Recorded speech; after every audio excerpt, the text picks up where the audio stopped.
Praise the Lord. மீட்பர் ரட்சகருமாக இயேசு கிறிஸ்துவின் இனித நாமத்தினால் என்னுடைய அன்பின் வாழ்த்துக்கள். கர்த்தருடைய பரிசுத்த நாமம் மகிமைப்படுவதாக. பரிசுத்த மத்திய எழுதின சுவிசேஷ புத்தகம் 8ஆம் அதிகாரம் 3வது வசனம். Saint Matthew chapter 8 verse 3. இயேசு தமது கையை நீட்டி அவனை தொட்டு, எனக்கு சித்தம் உண்டு, சுத்தமாகு என்றார். உடனே குஷ்டரோகம் நீங்கி அவன் சுஸ்தமானான். கர்த்தருடைய நாமம் மகிமைப்படுவதாக. இந்த இடத்துல எனக்காக யாரோ ஒருவர் ஜெபிக்க வேண்டும், எனக்காக யாரோ ஒருவர் பிரயாசப்பட வேண்டும் என்று நினைக்கிற ஒரு நிலைமை தான் இன்றைக்கி நம்முடைய நிலைமை தள்ளப்பட்டு இருக்கிறது. அப்படியாப்பட்ட நிலைமையில் தான் போதிக்கப்பட்டு கொண்டிருக்கிறோம். இந்த சபையில் நல்லா ஜெபிப்பதற்கு ஆட்கள் இருக்கிறார்கள். இங்கே ஜெபிச்சா அற்புதம் நடக்கும். அதெல்லாம் எப்படியாப்பட்ட ஒரு மாய்மலமான காரியங்களாக இருக்கிறது. ஆண்டவரை முன்னாடி வைக்காம மனிதர்களை முன்னாடி வைக்கிற ஒரு நிலைமை ஆயிடுச்சு. நிலைமையே தலைகளாக போயிடுச்சு. இன்று 24 மணி நேரமும் ஜெபம் ஏறெடுக்கப்படும். அவங்க யாரும் ஃப்ரீயாக பண்ணல. அவங்களுக்கெல்லாம் 10,000, 20,000, 50,000, 1 லட்சம் சேலரி வாங்கிட்டு 24 மணி நேரமும் ஜெபம் எடுக்கப்படும் சொன்னால் அந்த ஜெபத்தை நம்பி நிறைய பேர் போயிட்டு கிடக்கிறாங்க. எனக்கு பிரியமானவர்களே, யார் எங்கே இருந்தால் என்ன சூழ்நிலை இருந்தால் என்ன வேதனையோடு இருந்தால் இங்கே அழகாய் சொல்லப்பட்டிருக்கிறது. ஏசப்பா மலையிலிருந்து இறங்கின போது திரளான ஜனங்கள் அவருக்கு பின் சென்றாங்கன்னு சொல்லி பார்க்கிறோம். எவ்வளோ பேர் பின் சென்றாங்க. ஆனால் அப்போது குஷ்டரோகி ஒருவன் வந்து அவரை பணிந்து, ஆண்டவரே உமக்கு சித்தமானால் என்னை சுத்தமாக்குமால் ஆகும் என்றான். அவ்வளோ ஜனங்க அருமையான அப்பாவுக்கு பின்னாடி வந்துட்டு இருக்கிறாங்க.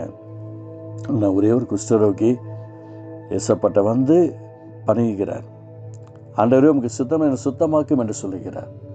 இந்த வார்த்தை கேட்குற நீங்கள் யாராக இருந்தாலும் சரி, யாருக்காவது பிரச்சனைகள் இருக்கிறதா, வேதனைகள் இருக்கிறதா, கடன்கள் இருக்கிறதா, துன்பங்கள் இருக்கிறதா, துயரங்கள் இருக்கிறதா, எதுவாக இருக்கட்டும், எவ்வளோ பெரிய கஷ்டங்களாக இருக்கட்டும், அவங்க ஆண்டவர்கிட்ட போய் பணியே சொல்லுங்கள். அதுதான் பணிவு தான் ஒரு அற்புதத்தை செய்யும். பணிவு தான் அதிசயத்தை செய்யும். பணிவு மிகப்பெரிய ஒரு ஆசிரியத்தை உண்டாக்கும். இதுக்கப்புறம் நம்ம அந்த குஷ்டரோகியாக இருக்கணும்னு அவசியம் இல்லாத ஒரு சூழலை அந்த இடத்துல அழகாக சொல்லப்பட்டிருக்கிறத நம்ம பார்க்குறோம். இவ்வளோ பெரிய காரியங்கள் பாருங்களேன்.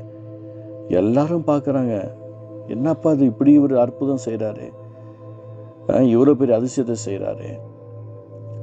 யார் பாதிப்பாக இருக்கிறாங்களோ அவங்க ஆண்டவர்கிட்ட வரணும். அவங்க ஆண்டவர்கிட்ட வந்தால் மட்டும்தான் அற்புதம் நடக்கும், அதிசயம் நடக்கும். நம்ம ஜெபம் பண்ணி நான் உனக்கு நல்லா இருக்கிறேன் அப்படின்னு சொன்னால் வேறு வியாதி அவங்களுக்கு வரும். நான் ஜெபம் பண்ணி அதை பார்த்துக்கிறேன் அப்படின்னு சொன்னால் வேறு பிரச்சனைகளுக்கு வரும். அதனால் யாராக இருந்தாலும் சரி, ஒருத்தர் ரொம்ப பலவீனமாக இருக்கிறாங்க, சுகவீனமாக இருக்கிறாங்க, யாராக இருக்கட்டும், ஆண்டவர்கிட்ட அவங்க வரணும். ஒரு சின்ன பாப்பா, ஒரு 10-11 வயசு இருக்கும், அவ்வளோதான். ஒரு புது ஏற்பட்ட பைபிளை அதுக்கு இப்படி எல்லாருக்கும் யாருக்கெல்லாம் கொடுக்கணும்னு தோணுதோ ஜெபம் பண்ணிவிட்டு அந்த சின்ன பாப்பா அது எல்லாருக்கும் பைபிள் தெரிஞ்சவங்களுக்கெல்லாம் கொடுக்குது. அதுவும் ஹாஸ்பிட்டலில் போய் கொடுத்துட்ருக்கு. ஒருத்தருக்கு அது மாதிரி கொடுக்க போகுது. அவர் இன்னும் கொஞ்ச நேரத்தில் மறிச்சிடுவார். டைம் கொடுத்துட்டாங்க, 24 மணி நேரம் தான் நீ செத்துருவ அப்படின்னு சொல்லிட்டாங்க. அப்போது இந்த பாப்பா அந்த இடத்துட்ட போயிட்டு நீங்கள் ஏசப்பாவை நம்புங்க, உங்கள் வியாதி நல்லாயிரும், கர்த்தர் அற்புதம் செய்வார்னு.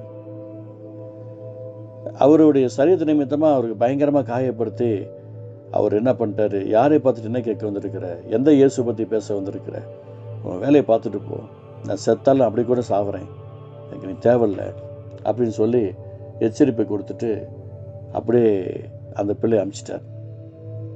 சில மணி நேரங்கள் ஆயிடுச்சு. அவர் அப்படியே ஒரு எரிச்சலாகவே இருக்கிறார்.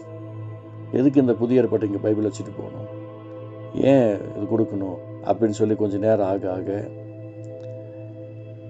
ஒரு சில மணி நேரங்கள் முடிஞ்சிருச்சு. உடனே சரி அதில் என்ன தான் இருக்குது பார்ப்போம் அப்படின்னு அந்த புதிய ஏற்பாட்டு பைபிள் எடுத்து பார்க்குறாரு. அதில் இருக்கிற வார்த்தைகள் எல்லாம் அவரை தொட்டுச்சு. ஒரு சில வார்த்தைகள் எல்லாம் கர்த்தர் நமக்காகவே பேசியிருக்கிறாரு. ஏசப்பா எனக்கு அற்புதம் செய்யுங்க. முதல் தடவையாக அந்த படுத்த படுக்கையிலிருந்து ஆண்டவரே எனக்கு அற்புதம் செய்யுங்க என்று கூப்பிட்டார். மரண போட்டத்தில் அவருடைய வாழ்க்கையில் ஒரு அற்புதம் நடந்தது. டாக்டர் ஆச்சரியப்படைய விதமான ஆசீர்வாதத்தை கர்த்தர் அந்த இடத்துல அற்புதங்களை செய்தார். மறிச்சிருவாங்கன்னு சொன்ன நிலைமையில இருந்த அவர் பல சபைகளை கட்டி இப்போது உலகத்திலே இருக்கிற பெரிய சபையாகிய அந்த சபைக்கு பாஸ்டராக இருந்து இப்போ நித்தியத்துக்குள் இருக்கிறார் பால் யாங்கிசோ. எனக்கு பிரியமானவர்களே, நம்முடைய பிள்ளைகளுக்கு நாம் கற்றுக் கொடுக்கிறது, நாமளும் கற்றுக்கொள்வது இதுதான் வச்சுக்கணும். யாருக்கு என்ன பிரச்சனை இருக்கிறதோ அவங்க அந்த வேலைகளை பார்த்துட்டு அற்புதங்களை பார்க்கணும். ஆண்டவர் உதவி செய்வாராக. எனக்கு சித்தம் உண்டு சுத்தமாக என்ற வார்த்தையின் பிரகாரமாய் ஏசப்பா ஒவ்வொருத்துக்கும் அற்புதம் செய்யும், ஆசீர்வதியும், பெரிய காரியம் செய்யும், நன்மையால் நிரப்பும். இயேசுவின் நாமத்தில் ஆசீர்வதிக்கப்பட்டும்பா. ஆமேன், ஆமேன்.